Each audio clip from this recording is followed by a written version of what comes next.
اسرائیل کی کارروائیاں محض گزشتہ سال کے حملے کا نتیجہ نہیں ہیں، بلکہ اس کے پیچھے طویل عرصے سے اپنے عوام کی ذہن سازی شامل ہے۔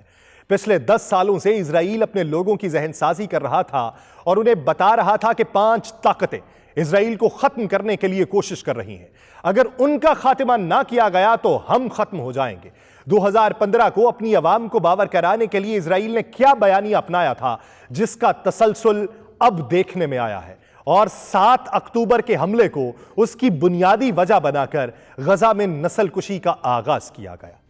آپ سب پر سلامتی ہو، میں یاسر رشید ہوں اور آپ دیکھ رہے ہیں 92 ڈیجیٹل۔ ناظرین، 5 طاقتیں 2015 سے لے کر اب تک جس کے بارے میں اسرائیل نے اپنے ملک کے اندر بیانیہ اپنایا،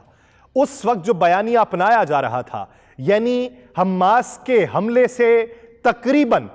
9 سال پہلے، یہ بیانیہ اپنایا جا رہا تھا کہ مصر کے سینائی علاقے میں دہشت گردی کی سرگرمیاں 2010 کے آغاز سے دوبارہ بڑھ چکی ہیں، جہاں انصار بیت المقدس جیسے گروہ سرگرم ہیں، اور یہ گروہ حال ہی میں ایک ایسی جماعت کے ساتھ بیعت کر چکے ہیں جسے بین الاقوامی سطح پر دہشت گرد تنظیم قرار دیا جا چکا ہے، اور سینائی جزیرہ نما میں مصری سیکیورٹی فورسز کے خلاف متعدد حملے بھی یہ کر چکے ہیں، جس میں کئی افراد کی جانیں ضائع ہو چکی ہیں۔ ان تنظیموں کی سرگرمیاں دراصل اسرائیل کے غاصبانہ قبضے اور فلسطینی عوام کے حقوق کے تحفظ کے لیے ایک جائز مزاحمت کے طور پہ وہ لوگ دیکھ رہے ہیں، لیکن ہم اسے دہشت گردانہ کارروائیاں دیکھتے ہیں، اور یہ تنظیمیں اسرائیل کے خاتمے کے لیے میدان میں اتر چکی ہیں، اور ان کا مقصد اسرائیل کا خاتمہ اور فلسطینیوں کی آزادی حاصل کرنا ہے۔ اس خطے میں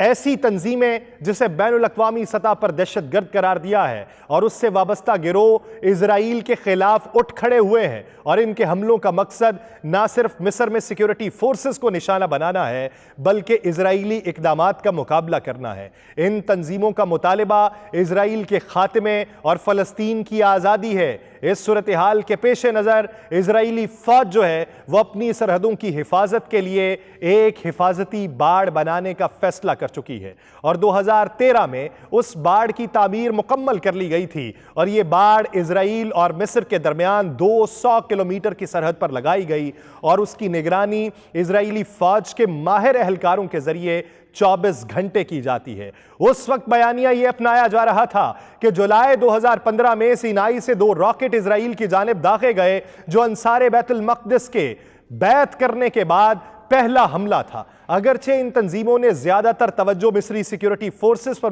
مرکوز رکھی ہے، لیکن یہ واضح ہے کہ وہ اسرائیل کے خلاف اپنی کارروائیاں بڑھا سکتے ہیں تاکہ اسرائیل کا خاتمہ ہو اور فلسطینی عوام کی حقوق کی بازیابی کی کوشش کی جا سکے۔ دوسری طاقت جو اسرائیل کے خاتمے کے لیے برسر پیکار ہے وہ حماس ہے، جو غزہ کے اندر موجود ہے، اور یہ تنظیمیں اپنے فوجی وسائل کو دوبارہ تعمیر کرنے میں مصروف ہیں، جس کے لیے انہیں بین الاقوامی سطح پر مالی امداد اور وسائل مل رہے ہیں۔ علاقے میں جاری انسانی بحران کے باوجود یہ تنظیمیں اپنی فوجی سرگرمیوں کو ترجیح دے رہی ہیں، جن میں اسرائیل پر راکٹ فائر کرنا شامل ہے، اور اسرائیل 10 سال پہلے یہ بیانیہ اپنا رہا تھا کہ مئی 2015 کے بعد سے غزہ سے راکٹ فائر کرنا تقریباً ہر ماہ ایک معمول بن چکا ہے، جس سے علاقے میں کشیدگی میں اضافہ ہو رہا ہے، اور حماس نے اسرائیل کے خلاف نئے محاذ کھولنے کا ارادہ ظاہر کر دیا ہے، اور ارد گرد کے عرب ممالک کو اس لڑائی میں شامل ہونے کی دعوت دے دی ہے۔ آپریشن پروٹیکٹیو ایج کے دوران حماس کے جنگجوؤں نے لبنانی علاقے سے شمالی اسرائیل میں راکٹ داغے ہیں، جو آئندہ جھڑپوں کے لیے وسیع تر اور ہم آہنگ حملوں کی خواہش کا اشارہ تھا۔ تو یہ صورتحال اسرائیل کے یہ ظاہر کر رہی ہے کہ حماس کی ترجیح فوجی جارحیت ہے، نہ کہ غزہ میں شہری ضروریات کو پورا کرنا۔ اسرائیل نے حماس کے حملے سے بہت سالوں پہلے اسرائیل کے اندر یہ بیانیہ اپنایا کہ آپریشن برادرز کیپرز کے بعد 3 اسرائیلی نوعمر لڑکوں کی اغوا اور قتل کے واقعے کے بعد حماس نے یہودا اور سامریہ کے علاقے میں اپنے نیٹ ورک کو دوبارہ تعمیر کرنے کی کوشش کی ہے، اور سیکیورٹی فورسز نے ان کے کئی سیلز کو گرفتار کر لیا ہے جو سلیپنگ سیلز تھے، اور اسرائیلی شہریوں پر یہ حملے کی منصوبہ بندی کر رہے تھے، اور اس سال انہوں نے متعدد حملے کیے ہیں اور پرتشدد کارروائیوں کا نیا سلسلہ شروع ہو چکا ہے۔ اور مثال کے طور پہ وہاں پہ بتایا گیا کہ 29 جون 2015 کو